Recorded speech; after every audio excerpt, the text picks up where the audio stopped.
উপমুখ্যমন্ত্রী হওয়ার জন্য এবার নন্দীগ্রাম থেকে লড়তে চলেছেন অভিষেক বন্দ্যোপাধ্যায়। ব্যারাকপুর থেকে বিস্ফোরক মন্তব্য কেন্দ্রীয় মন্ত্রী সুকান্ত মজুমদারের।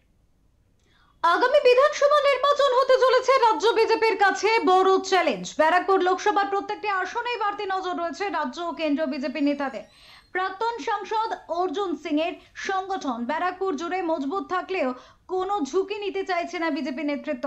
তাই কার্যত প্রতি সপ্তাহে দফায় দফায় ব্যারাকপুর লোকসভার বিভিন্ন বিধানসভায় বৈঠক, মিটিং, মিছিল করছেন রাজ্য বিজেপির শীর্ষ নেতারা।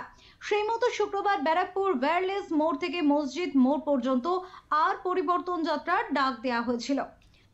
মিছিল শেষে সবাই বক্তব্য রাখতে গিয়ে বালুরঘাটের সাংসদ সুকান্ত মজুমদার বলেন, বিজেপি ক্ষমতায় এলে বাংলায় অপরাধ দমনে এনকাউন্টার হবে। বিজেপি ক্ষমতায় এলে নামাজ মসজিদের ভিতরে পড়তে হবে, বাইরে নয়। এক ধাপ এগিয়ে তিনি আরো জানান, আমার কাছে খবর আছে উপমুখ্যমন্ত্রী হবার জন্য এবার নন্দীগ্রাম বিধানসভা থেকে লড়তে চাইছেন অভিষেক বন্দ্যোপাধ্যায়।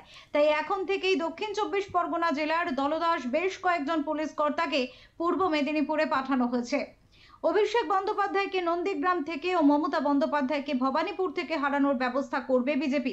এই বক্তব্যের পরে চাঞ্চল্য ছড়িয়েছে রাজ্য জুড়ে। যারা মেয়েদেরকে ধর্ষণ করবে, মেয়েদের শ্লীলতাহানি করার চেষ্টা করবে, আমাদের মা বোনেদের ইজ্জতে হাত দেবে, তাদের বাড়িতে বুলডোজার চলবে, এটা বিজেপির নীতি। আমার